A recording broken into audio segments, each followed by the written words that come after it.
پڑھے۔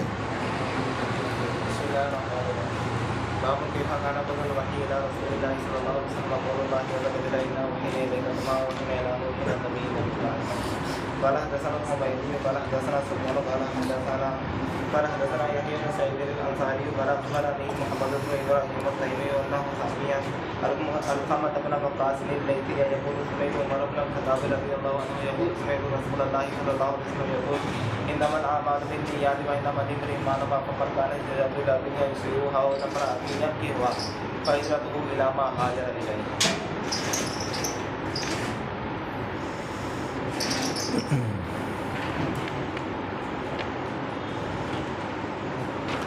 بسم اللہ الرحمن الرحیم۔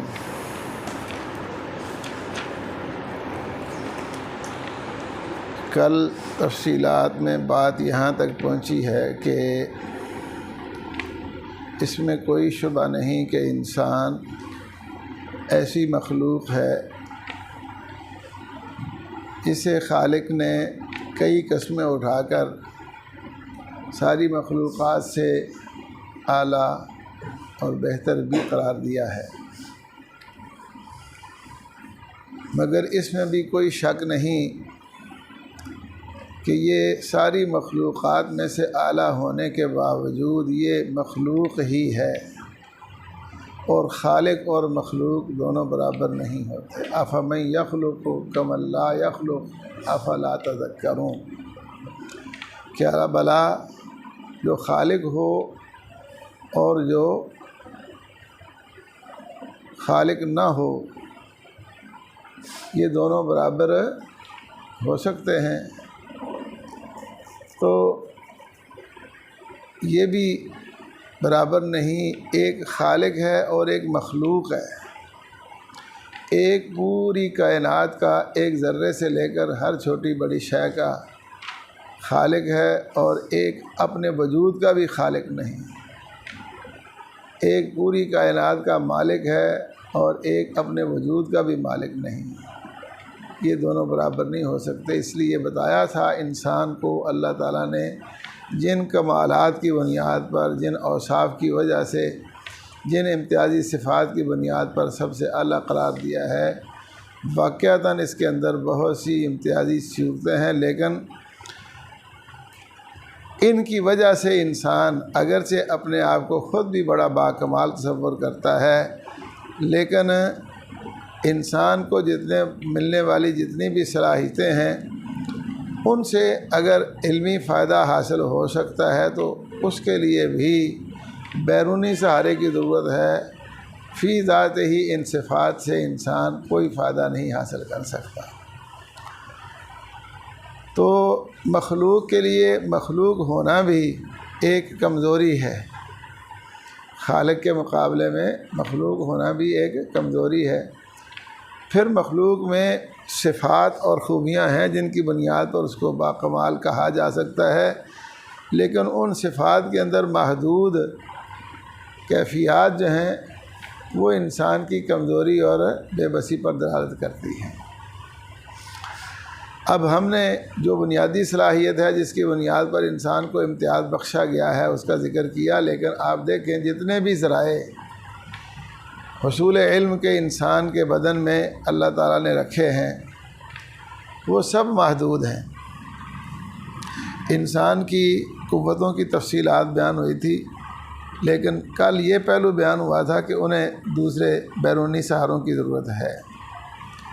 اب یہ ہے کہ یہ ساری صلاحیتیں محدود ہیں۔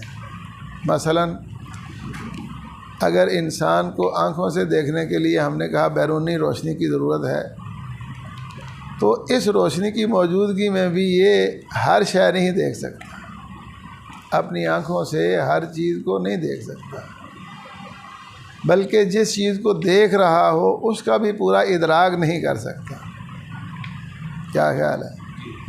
اب ایک ہے بعض چیزوں کو انسان دیکھ نہیں سکتا، وہ چیزیں جو دور ہیں ہم ان کو یہاں بیٹھے نہیں دیکھ سکتے۔ مثلا ہمارے زمین کے اوپر دائیں بائیں آگے پیچھے اگرچہ محدود جگہ ہے مخلوق ہونے کی بنیاد پر بھی، لیکن وہ بہت دور بھی ہیں۔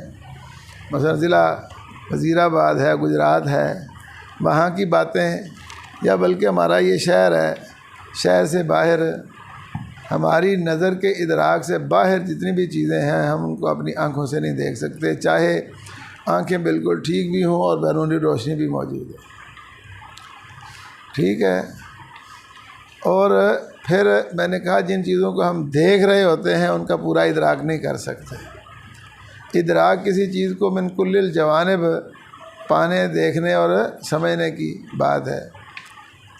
حتیٰ کہ انسان کی یہ قوت باصرہ، قوت بینائی جو دیکھنے کی قوت ہے، اس سے انسان اپنے آپ کو بھی صحیح نہیں دیکھ سکتا، دوسروں کو تو دیکھنا دور کی بات ہے۔ کیا خیال ہے؟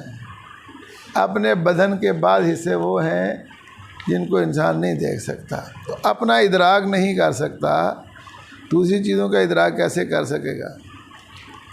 تو جس چیز کو آپ دیکھتے ہیں اس کی ایک جانب جو آپ کے سامنے ہے اس کو آپ دیکھ رہے ہوتے ہیں۔ سارے ہم ایک دوسرے کو دیکھتے ہیں تو آمنے سامنے بیٹھے ہوئے ایک دوسرے کو سامنے سے دیکھتے ہیں۔ پچھلی جانب کیا ہے؟ یہ مثال کے طور پر الماری ہے سیف، اس کو ہم دیکھ رہے ہیں سارے، تو اس کا وہ حصہ جو ہماری نظر کے بالکل مقابل ہے اس کو تو ہم دیکھ سکتے ہیں، دائیں بائیں اور پیچھے کا حصہ ہم نہیں دیکھ سکتے۔ تو اس میں یہ بھی ایک کمزوری موجود ہے، یعنی ایک یہ کہ یہ مخلوق ہے، اپنا اس کا کوئی وجود نہیں، دوسرا یہ کہ ان صلاحیتوں سے فائدہ اٹھانے کے لیے اس کو بیرونی رہنمائی سہارے کی ضرورت ہے، اور نمبر 3 یہ کہ دور سے کسی چیز کا ادراک نہیں کر سکتی اس قوت سے، جبکہ قریب چیز کا ادراک کرتی ہے، اور جس چیز کا کسی چیز کو دیکھ سکتی ہے، اور جس چیز کو دیکھ سکتی ہے اس کا پورا ادراک نہیں کر سکتی۔ تو یہ اس کے محدود ہونے کی دلیل ہے۔ ایسے ہی انسان کی سننے والی قوت ہے، اس سے بھی انسان صرف ان آوازوں کو سنتا ہے جو اس کے احاطہ کے اندر آتی ہیں۔ یہ بھی بتایا تھا کہ اگر کان بند کر دیں، باہر کی ہوا یا نہ پہنچے تو اس کو سنائی بھی نہیں دیتا، باقی ساری تفصیلات ذکر کی تھی۔ لیکن انسان آوازیں بھی اگر سن سکتا ہے تو وہ بھی محدود ہیں، ہر آواز نہیں سن سکتا۔ اللہ اکبر۔ ایسے ہی انسان کی معلومات کی بھی بات ہے، تو انسان کی عقل بھی ایسے ہی ہے، وہ بھی مخلوق ہے اور وہ بھی محدود ہے، اور وہ بھی ایک حد تک کسی چیز کا علم حاصل کر سکتی ہے۔ اس لیے یہاں بنیادی چیز جو سمجھنے کے لائق ہے وہ یہ ہے کہ کوئی انسان اپنی اللہ تعالیٰ کی طرف سے ہی ملی صلاحیتیں ہیں، ان کو اب اپنی صلاحیتیں سمجھتا ہو، ان سے کسی بھی چیز کا پورا ادراک نہیں کر سکتا، پورا علم ان کا حاصل نہیں کر سکتا۔ اس کو جس طرح ہم نے بتایا کہ موم بتی کو دیا سلائی کی روشنی اور آگ کی ضرورت ہے، اس کے بعد وہ چلتی رہے گی۔ انسان کو دیگر مخلوقات کے مقابلہ میں اللہ تعالیٰ نے اچھا بنایا ہے کہ اس کو اگر رہنمائی ملے گی، ہدایت پہ چلے گا تو یہ دوسروں سے بہت اعلیٰ اور بہتر ہوگا، لیکن بغیر اس رہنمائی کے یہ ایک جامد چیز کی طرح ہے، ایک ٹھوس چیز کی طرح ہے، ایک پتھر کی طرح ہے، اس کی اپنی کوئی حیثیت نہیں۔ ایسے دیکھیں نا، موم بتی میں اور پتھر میں کیا فرق ہے؟ تو جب اس کو روشنی ملتی ہے، آگ ملتی ہے، تو پھر وہ فقاد ہونے کی بنیاد پر چمکدار ہو جاتا ہے اور روشن رہتا ہے۔ تو انسان اگرچہ اپنی عقل کی وجہ سے ہی یہ بے عقل ہو گیا اور سمجھنے لگا ہوتی بڑی شیاں، لیکن حقیقت بات یہ ہے کہ انسان اپنی عقل کی بنیاد پر نہ تو اپنی معلومات 100% صحیح کر سکتا ہے، اور معلومات کی بنیاد پر نہ اپنے عقائد ٹھیک کر سکتا ہے، نہ اپنے بدن کے معمولات ٹھیک کر سکتا ہے۔ اس لیے اس کو ضرورت ہے رہنمائی کی۔ لیکن بہرحال دنیا میں بات چل گئی، اور ہم نے آپ کو بتایا تھا کہ اس وقت دنیا کے زیادہ لوگ اسی سائنٹیفک نظام کے اوپر چل رہے ہیں، جو ان کے تجربہ میں آتا ہے اسی کی بنیاد پر آگے بڑھتے ہیں، اور وسائل اللہ پاک نے دیے ہیں لوگوں کو جن کی بنیاد پر لوگ آگے سے آگے چل رہے ہیں، لیکن جس قدر آگے بڑھ رہے ہیں اس قدر پھنس رہے ہیں، غلطی میں جا رہے ہیں۔ لیکن اب اس وقت دنیا کے اندر آپ دیکھیں تو اس حد تک بات ہم تسلیم کرتے ہیں کہ جہاں بھی آبادی زیادہ ہوتی ہے وہاں اجتماعی معاشرے کے کچھ ضابطے قوانین ہوتے ہیں جو لوگ اپنا لیتے ہیں، بنا لیتے ہیں، اختیار کر لیتے ہیں، تو ان کے مطابق وہ اپنی زندگی گزارتے ہیں۔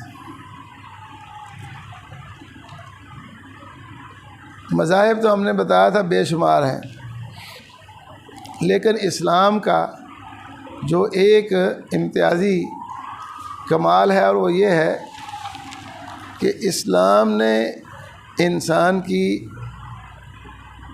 پوری زندگی کی مکمل رہنمائی کا اہتمام کیا ہے، اور انسان کو اس کی زندگی میں پیش آنے والے ایسے واقعات جس میں انسان بالکل تنہا اور اکیلا ہوتا ہے، بالکل نجی اور پرسنل کا معاملہ ہوتا ہے، واش روم میں جانا ہے، وہاں کے حالات اور قواعد ہیں، اس کی بھی رہنمائی کی ہے، اور انسان کو وہاں سے باہر اپنے گھر میں خاندانی اور اس کو کیا فیملی نظام آج کل کہتے ہیں اس کی پوری رہنمائی کی ہے، اور پورے اجتماعی معاشرہ میں اپنے ماحول کے اندر جسے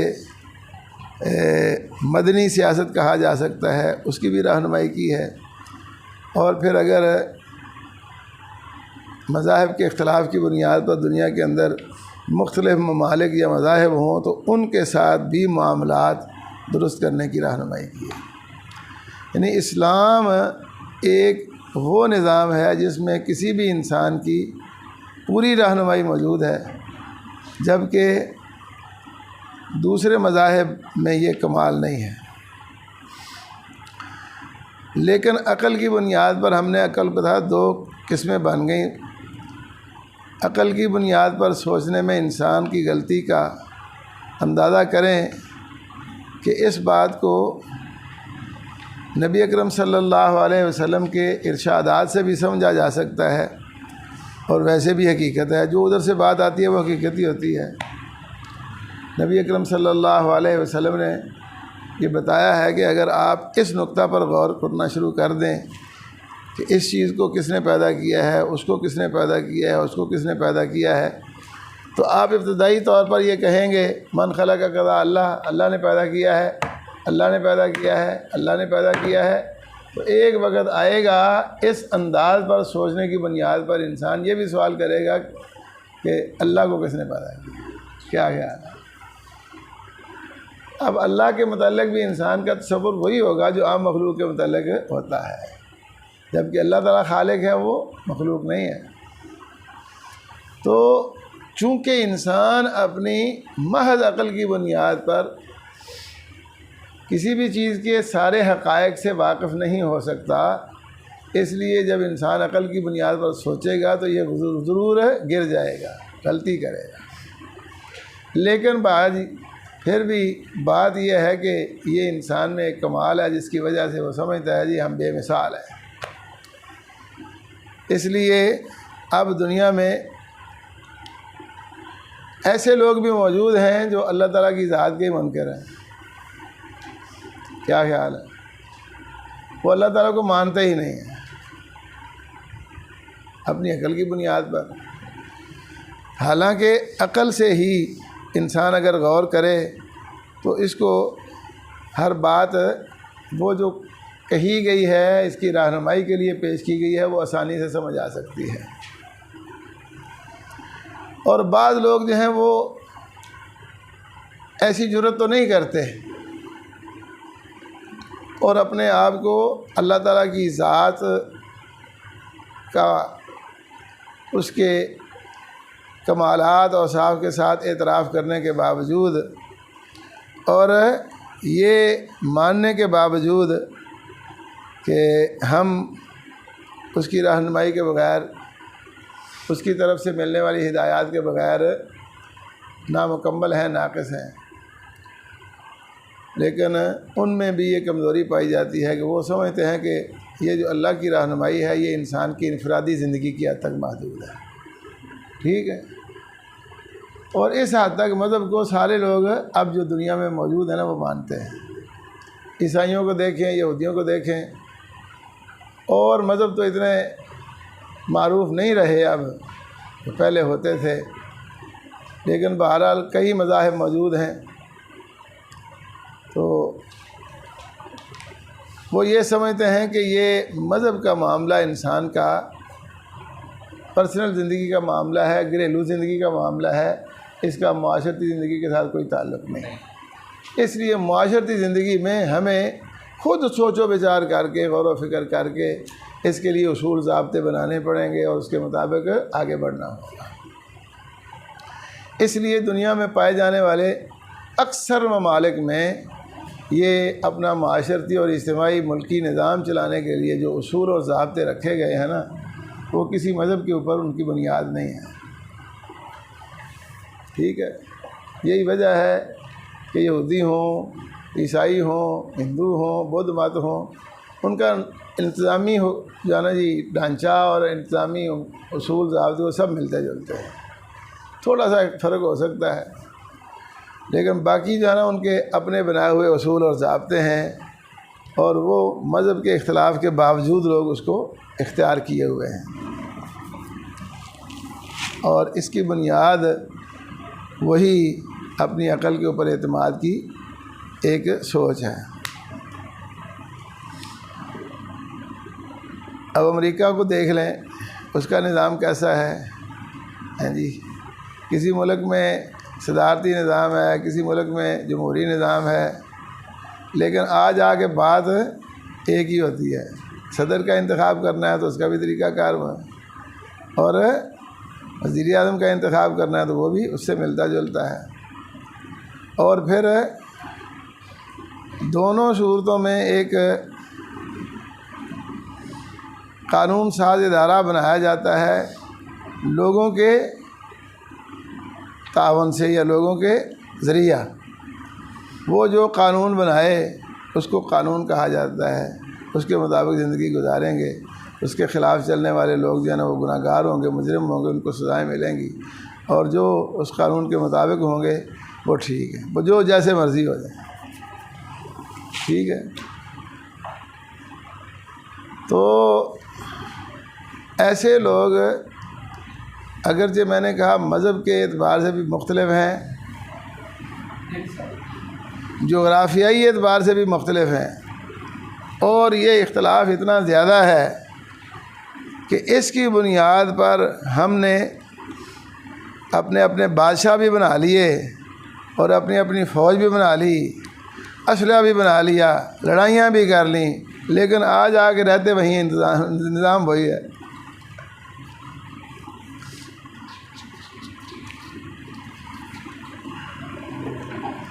تو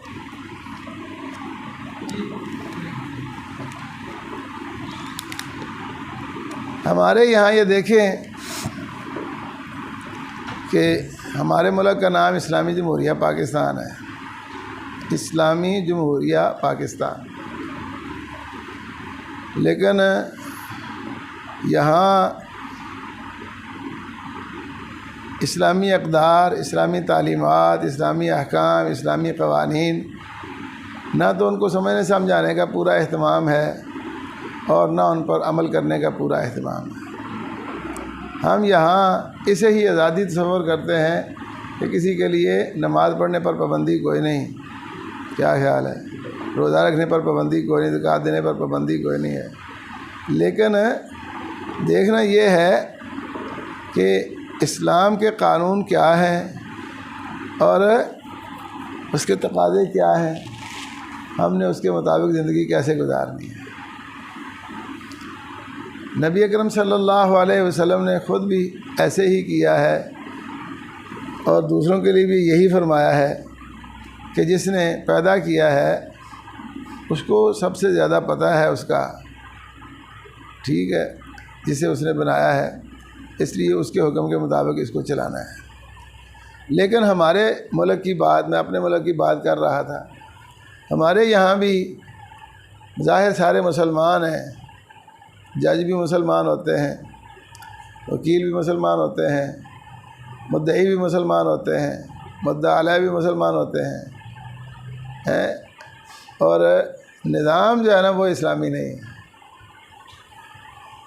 وہ اور واقعات تو اپنی جگہ ہوئے، لیکن بڑے بڑے عجیب واقعات ہوتے ہیں۔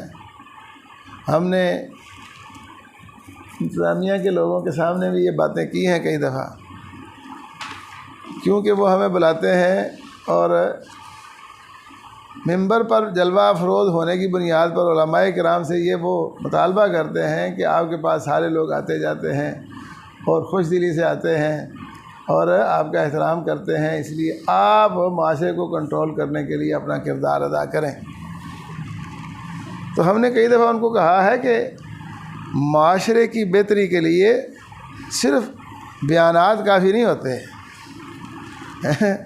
ایک دفعہ ڈی سی بھی بیٹھے تھے، دوسرے بھی بیٹھے تھے، سارے پولیس کے افسران بھی، تو میں نے ان کو کہہ دیا تھا کہ ایک ڈنڈا ہے اختیارات آپ کے پاس، ہمارے پاس علم ہے، جب تک دونوں چیزیں جمع نہیں نہ ہوں گی اس وقت تک پورا فائدہ نہیں ہو سکتا۔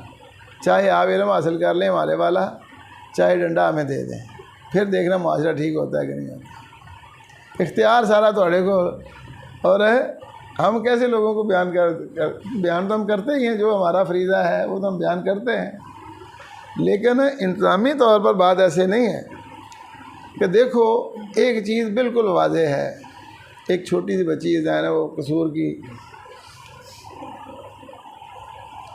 جو کچھ اس کے ساتھ ہوا ہے بالکل واضح ہو گیا ہے، ٹھیک ہے، اور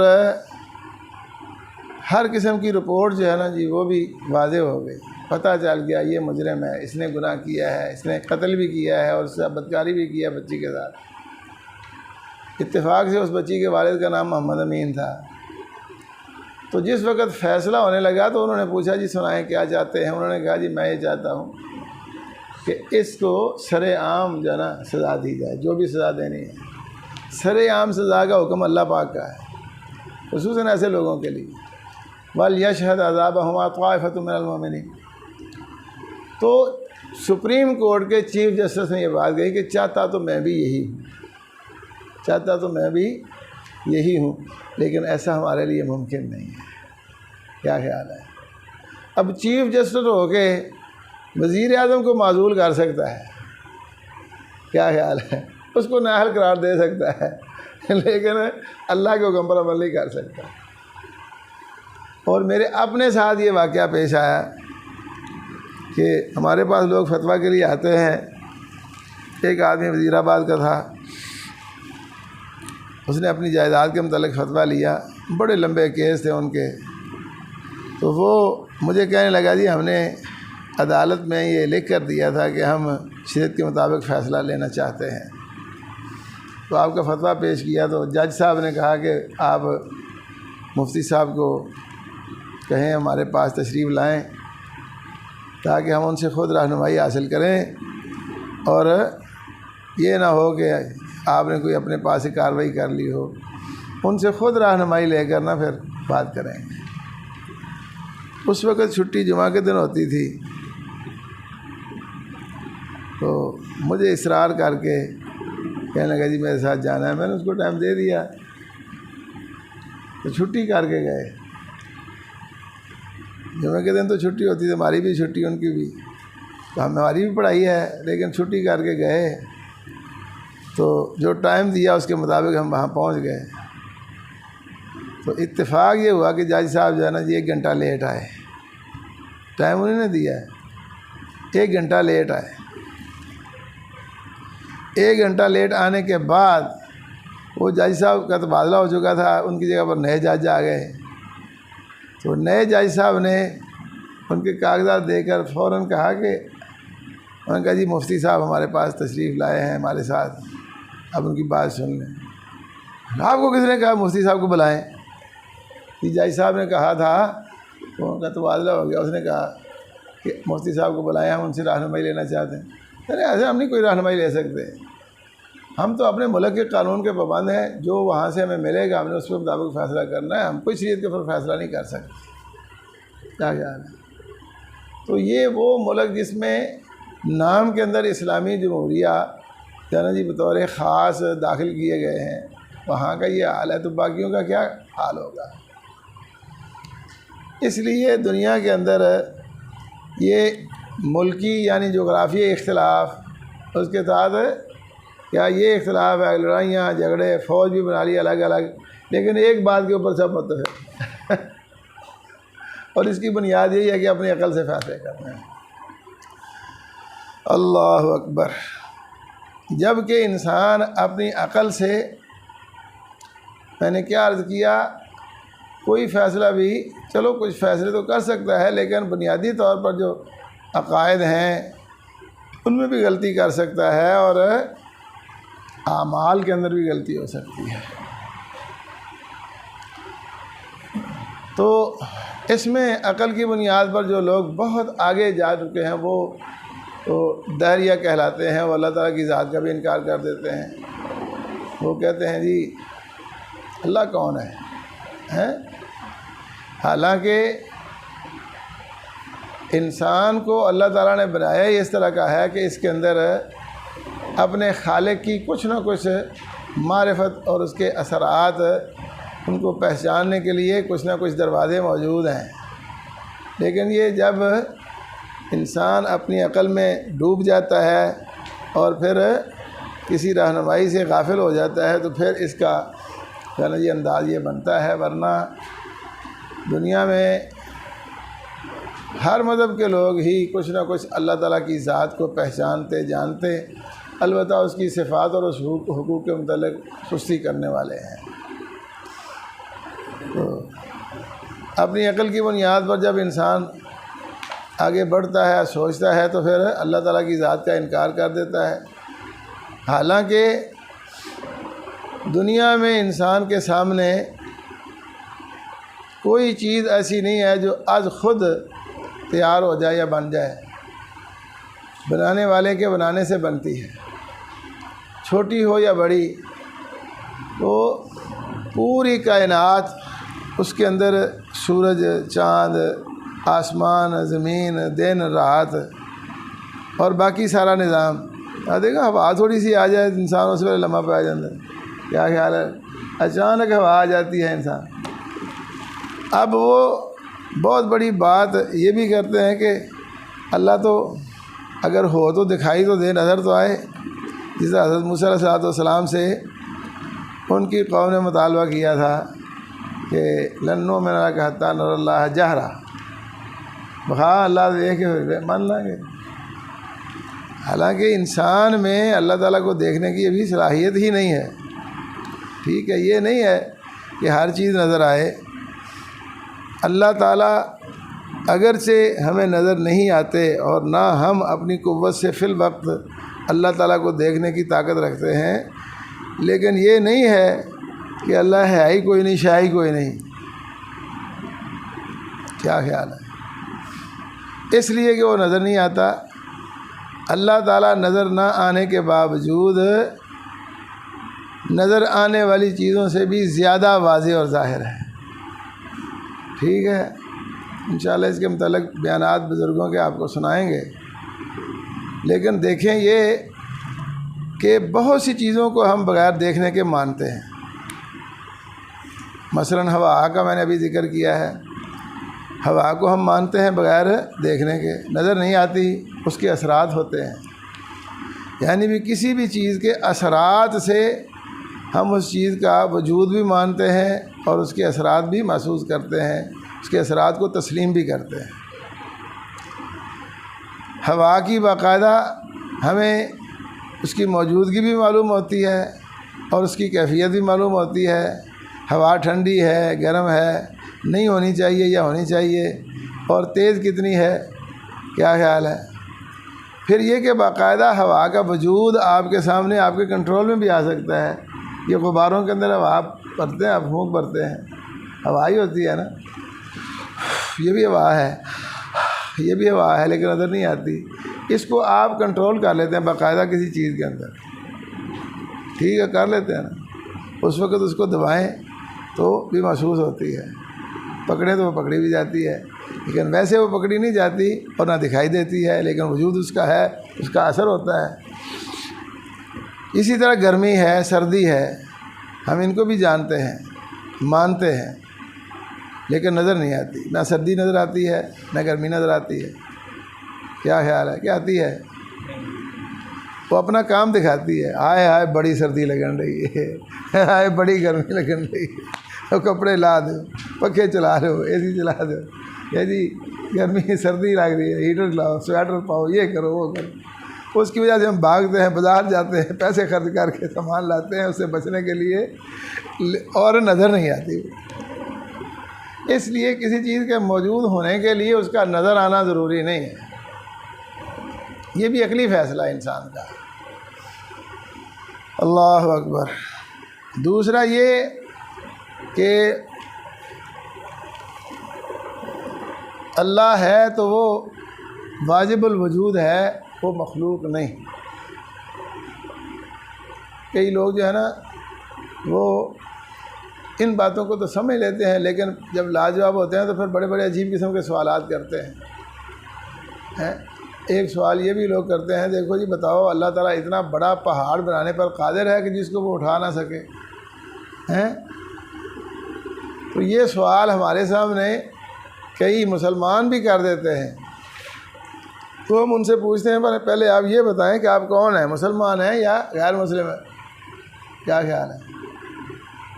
وہ کہتے ہیں یہ گالوں چھڈو جی، کیا خیال ہے؟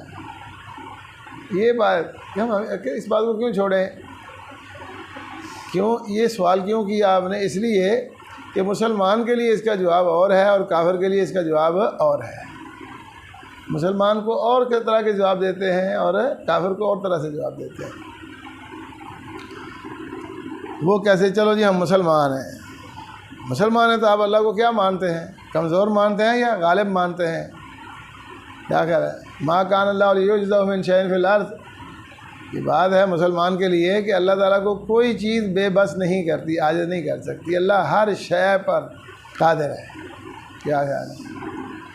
تو اللہ تعالیٰ ہی بنائے اور اس کو نہ اٹھا سکے، یہ کیسے ہو سکتا ہے؟ آپ بنائیں، پوری دنیا مل کر کوئی اتنا بڑا پہاڑ بنائے، اتنی بڑی شے بنائے کہ وہ سمجھے کہ اللہ نہیں اٹھا سکے گا، پھر اللہ اس کو اٹھا لے گا۔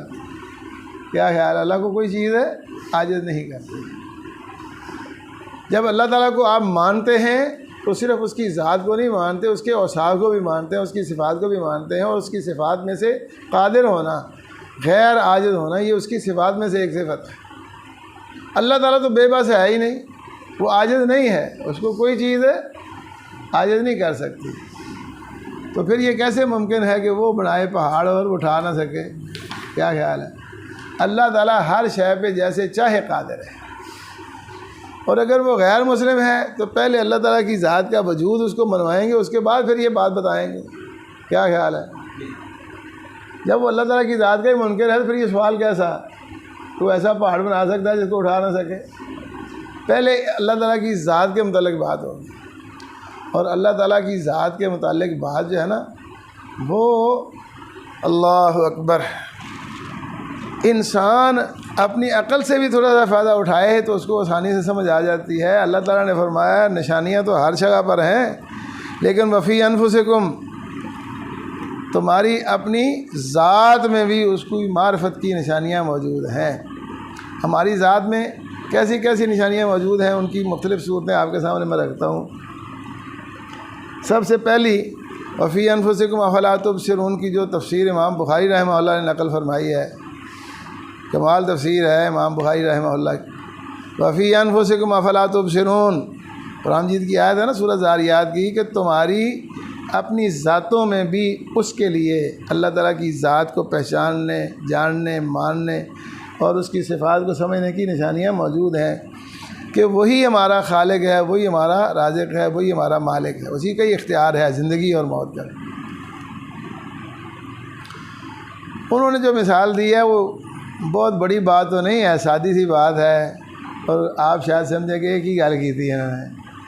امام صاحب نے کہا کہ تاکل و تشرب من مدخل واحد، کہ انسان کھاتا اور پیتا، بلکہ ساری زیرو چیزیں ایسی ہیں سوائے چند ایک کے، کہ جو کھاتے پیتے ایک ہی جگہ سے ہیں، جدھر سے کھاتے ہیں ادھر سے ہی پیتے ہیں، لیکن نکلنے کے راستے الگ الگ ہیں۔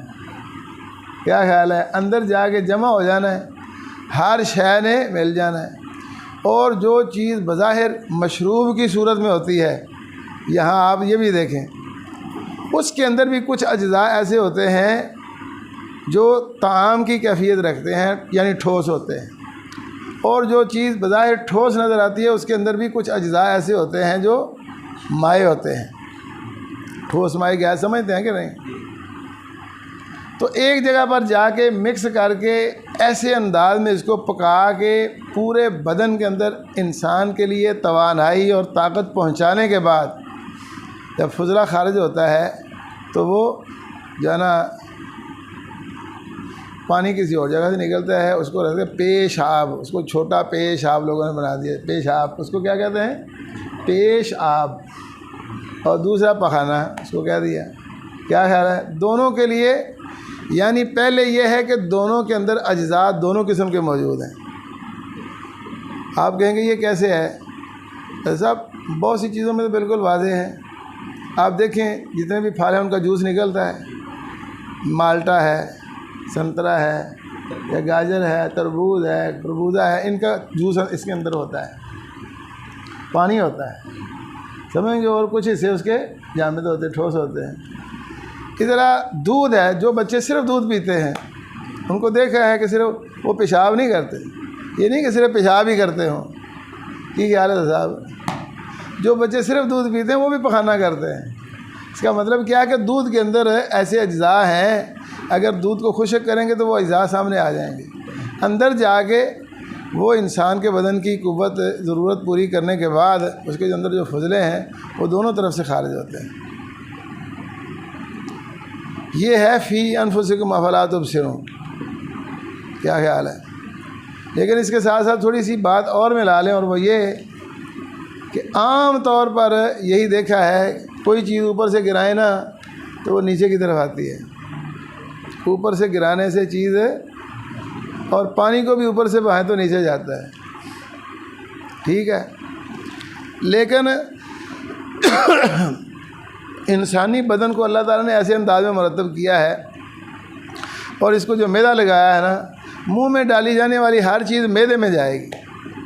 میدا پامیں سجے پاسے ہوئے، پامیں کھبے پاسے ہوئے، پامیں اتتے ہوئے، پامیں تھلے ہوئے۔ مثال کے طور پر ایک آدمی ایسے لیٹ جاتا ہے اور منہ میں پانی ڈالتا ہے، اس کو نگلتا ہے، یہ نہیں کہ نیچے جائے گا، کدھر جائے گا؟ ادھر جائے گا۔ اور اگر ایسے لیٹ جائے تو پھر ادھر جائے گا، اگر ایسے بیٹھا تو نیچے جائے گا، اگر ٹانگیں اوپر کر کے سر نیچے کر لے تو یہ اوپر کو جائے گا۔ کیا خیال ہے؟ اور یہ سارا نظام بھی اللہ نے بنایا ہے، اس پر انسان کا اپنا کوئی اختیار نہیں ہے۔ تو ایک بات تو یہ ہو گئی کہ انسان کی اپنی ذات میں بھی موجود ہے، لیکن جو ذات میں رہے ہی نہ وہ ذات سے ہی اللہ بالا ہو جائے، اپنے خیالات کے اندر ڈوب جائے، اس نے کیسے اس طرح کی باتیں ماننی ہیں؟ سمجھ گے ہو؟ تو بہرحال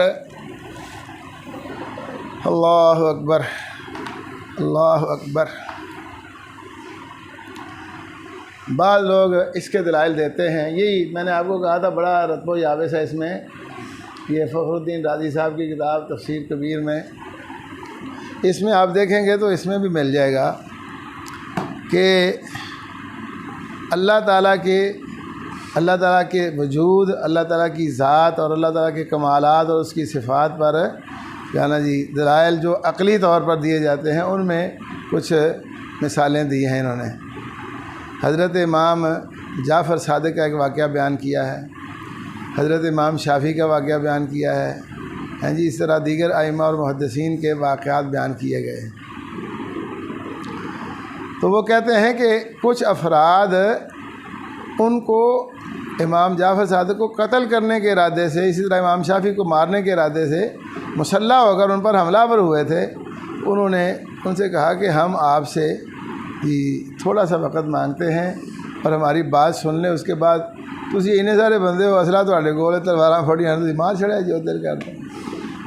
حضرت امام جعفر صادق رحمہ اللہ نے یہ پوچھا ان کو کہ آپ میں سے کبھی کسی نے سمندر کا سفر کیا ہو؟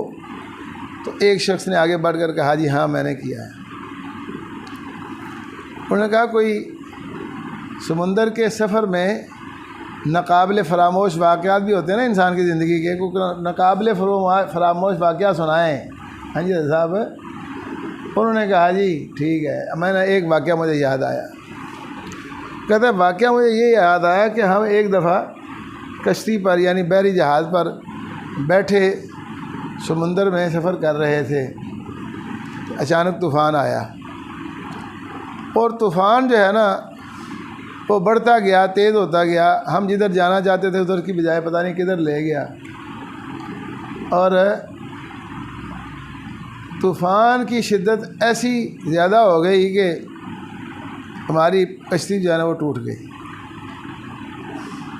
اس میں کتنے افراد تھے، کوئی ڈوب گئے، یہ ہو گیا وہ ہو گیا، لیکن میں تو اپنا واقعہ اس نے سنانا تھا نا۔ کہتا ہے کہ جب کشتی ٹوٹ گئی تو ایک پھٹا جو ہے نا اس کشتی کا، ٹوٹی ہوئی کشتی کا ایک پھٹا جو ہے نا، میں اس کے اوپر بیٹھا ہوا تھا، اچانک پایا اپنے آپ کو۔ تو یہ کیفیت، لیکن طوفان تھا کہ وہ ختم ہونے کا نام ہی نہیں لیتا تھا۔ اس لیے کیا دیکھتا ہوں کہ دور سے ایک ٹھل آئی ہے، موج آئی ہے، وہ ایسے انداز میں دھکیلتی ہے کہ وہ پھٹا بھی مجھ سے گیا۔ اب پہلے کشتی تھی، اس کے بعد پھٹا تھا، پھٹا بھی ختم۔ اس کے بعد کیا ہوتا ہے، طوفان کی شدت میں اور اضافہ ہو جاتا ہے اور ایک اور موج آتی ہے اور تکا مارا، وہ چوک کے باہر مارا میں نے۔ ہاں جی، اور میں آپ کے سامنے ہوں۔ تو امام صاحب نے اس کو پوچھا کہ پہلے جب آپ جہاز پر بیٹھے تھے اس وقت تو آپ کا اعتماد اور توکل جہاز کے اوپر تھا کہ یہ جہاز ہمیں پار لگائے گا اور پہنچا دے گا، لیکن رستے میں طوفان آ گیا اور طوفان کی شدت کی وجہ سے جہاز ٹوٹ پھوٹ کا شکار ہو گیا، تو آپ کے پاس ایک پھٹا تھا اور پھٹے پر آپ کا اعتماد تھا، اور جب پھٹا بھی آپ سے چھن گیا، مجھے یہ بتاؤ کہ آپ کو اس وقت مرنے کا یقین ہو گیا تھا کہ اب بھی آپ کو بچنے کی امید تھی؟ کہنے لگے نہیں، میں مایوس نہیں ہوا۔ انہوں نے کہا پھر آپ کو کس سے بچانے کی امید تھی بتاؤ؟ وہاں تو کوئی اور تھا ہی نہیں۔ کیا خیال ہے؟ پہلے تو جہاز بچانے والا تھا، پھر پھٹا بچانے والا تھا، وہ بھی نہیں رہا، اور کسی چیز کو آپ مانتے نہیں، بندہ آپ کے پاس ہے کوئی نہیں، بچانے والا کون ہے؟ وہ اتنی بات سن کر جو ہے نا بے بس ہو گئے، سمجھ گئے؟ ایسے ہی حضرت امام شافعی رحمہ اللہ سے جب سوال ہوا تو انہوں نے کہا کہ مجھے آپ ایک بات کا جواب دے دیں، اس کے بعد پھر جو چاہے آپ کریں۔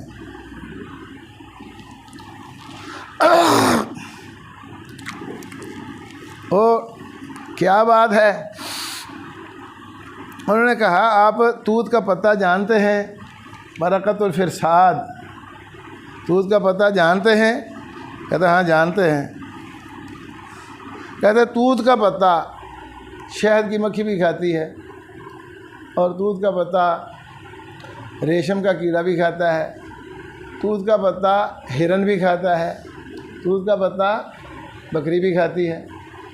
یہ ان ساری چیزوں کی مرغوب غذا ہے توت کا پتہ، برکت الفرساد۔ کیا خیال؟ اب کہتے ہیں کہ اگر بکری کھاتی ہے یا بکرا کھاتا ہے، بکرا کھاتا ہے تو صرف مینگ نہیں ہوتی، بکری کھاتی ہے جو دودھ ہوتا ہے۔ کیا خیال؟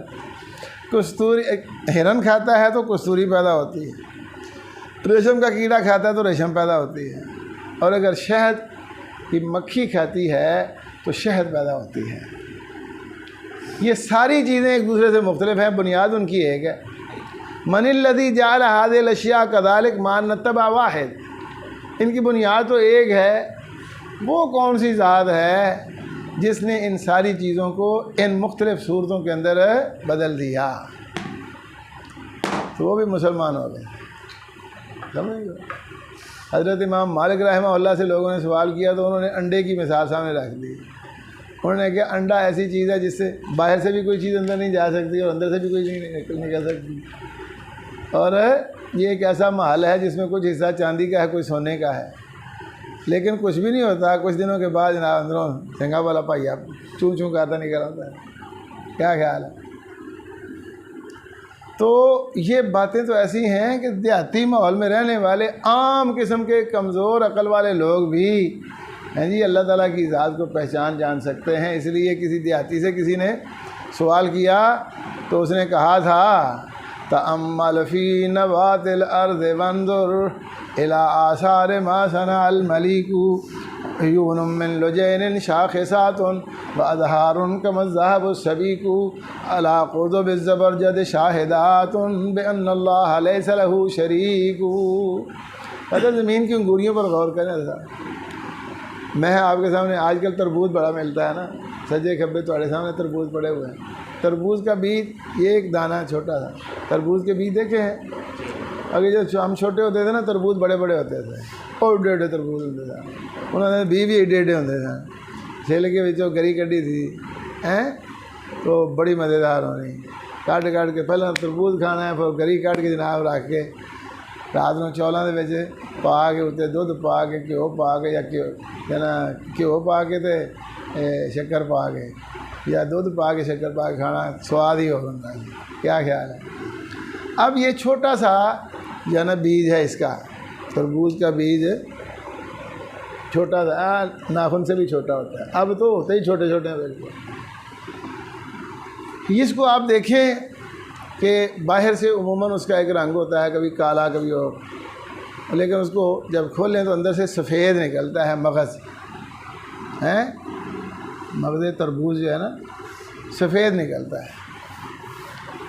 تو اسے جب آپ اللہ کی زمین میں گرا دیتے ہیں تو اللہ پاک جو پوری کائنات کا مالک ہے اس کو ایسے انداز میں اپنے حکم سے اس کے اندر تدبیر فرماتے ہیں کہ کچھ دنوں کے بعد اس سے ایک سبز تنکا نکلتا ہے.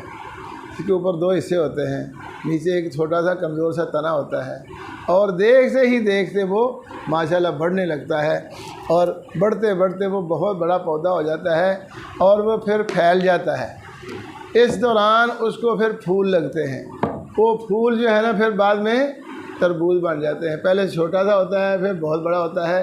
یہ تربوز ایسا ہے کہ جب یہ پکتا ہے تو یہ باہر سے سبز اور درمیان سے سفید اور اندر سے سرخ ہوتا ہے اور اس کے اندر ماشاءاللہ کلو کو چینی ہوتی ہے اور 2-3 سیر پانی بھی ہوتا ہے اور ماشاءاللہ ایک بیج جو آپ نے بویا تھا اس جیسے سینکڑوں بیج بھی ہوتے ہیں. تبارک اللہ احسن الخالقین. یہ کھلانے والا کون ہے صاحب؟ یہ بنانے والا اللہ اکبر. لیکن بات جو ہے نا وہ یہاں بھی نہیں سمجھتے. ان کو پھر سمجھانے کے لیے ایک اور انداز اختیار کرنا پڑتا تھا. ہمارے ساتھ بات ہو گئی تو ہم نے ان کو کہا تو تیرا ابا کون ہے؟ انہوں نے آگے فلانا. میں دلیل کی ہے جنہوں ابا آنا ہے وہ ابا انہوں نے دلیل کی ہے. کیا خیال ہے؟ بتا کیا بتاؤ اسی دلیل کیا ہے؟ دلیل کون بتائے؟ وہ آگے لگا یہ تو سارے نال ایک جی گل ہے، میں نہیں سارے کو دلیل آیا وے. کہنے کہ وہ کیسے؟ میں نے کہا جب میں پیدا ہوا تھا تو میں بہت کمزور تھا. سارے ہی کمزور ہوتے ہیں. مجھے نہ بات آتی تھی نہ پہچان تھی کسی کی. تو مجھے جو بھی اٹھاتا تھا نا، جب ایک آدمی جسے میں باپ کہتا ہوں میرے سامنے آتا تو سارے کہتے ہیں تیرا ابا ہے. میرا نام لے کر کہتے وہ تیرا ابا ہے، وہ تیرا ابا ہے. میری پھوپھی نے پکڑا اس نے بھی کہا تیرا ابا آیا ہے. میری دادی نے پکڑا اس نے بھی کہا ابا آیا ہے. میری اماں نے پکڑا اس نے کہا ابا آیا ہے. میری چاچی تائی نے پڑھا انہوں نے کہا ابا آیا ہے. چاچیاں تائی نے پڑھا انہوں نے تیرا ابا آیا ہے. جب میں نے کہا اتنے دن ہو گئے ہیں سارے کہہ رہے ہیں کہ یہ تیرا ابا ہے، میں بھی مان لے، میں بھی ابا کہہ دیتا. کیا خیال ہے؟ کیا باپ کا تعارف ایسے نہیں ہوتا؟ کہنے لگے جی ایسے ہی ہوتا ہے. یہ تو ٹھیک ہے. تو میں نے کہا بدھ ہوا 1,24,000 پیغمبر اب ہمیں پرانی بات ہم چھوڑ دیتے ہیں، 1,24,000 پیغمبروں نے بتایا جو سب سے سچے اور اچھے لوگ تھے کہ اللہ ہے خالق کائنات، تو تو مانتا ہی نہیں، کیا خیال ہے؟ اس لیے اللہ تعالیٰ نے انسان کو بنایا ہے اور انسان کو جو عقل دی ہے اس سے فائدہ اٹھانے کی رہنمائی بھی کی ہے۔ اگر انسان اس رہنمائی میں چلے گا تو پھر صحیح رہے گا انشاءاللہ۔ تو بہرحال اب تک جو بات آپ کو بتائی ہے وہ یہ ہے کہ انسان بڑا باکمال ہے، انسان بے مثال ہے، اضافی طور پر یعنی دوسروں کی نسبت یہ بڑا اعلیٰ ہے، لیکن خالق کے مقابلے میں اس کی کوئی حیثیت نہیں، یہ بے بس ہے، بالکل بے چارہ ہے، یہ ناچار ہے، اس کا اپنے ایک بال پر بھی کوئی اختیار نہیں، اس لیے خالق ہے، مالک ہے، رازق ہے اور زندگی موت کا اختیار رکھنے والا ہے، اور اسی نے ہی انسان سے محبت کرتے ہوئے اس کی رہنمائی کا اہتمام کیا ہے۔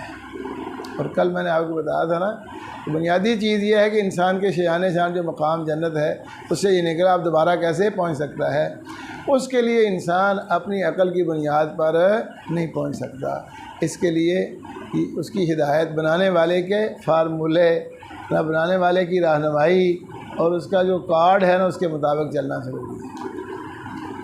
تو اب ادھر اور ادھر ان دونوں کا فرق، اور پھر ان دونوں میں بہت سارا اختلاف ہے، آگے تفصیل اس کی کریں گے تاکہ ہمارے سامنے حقیقت واضح ہو جائے۔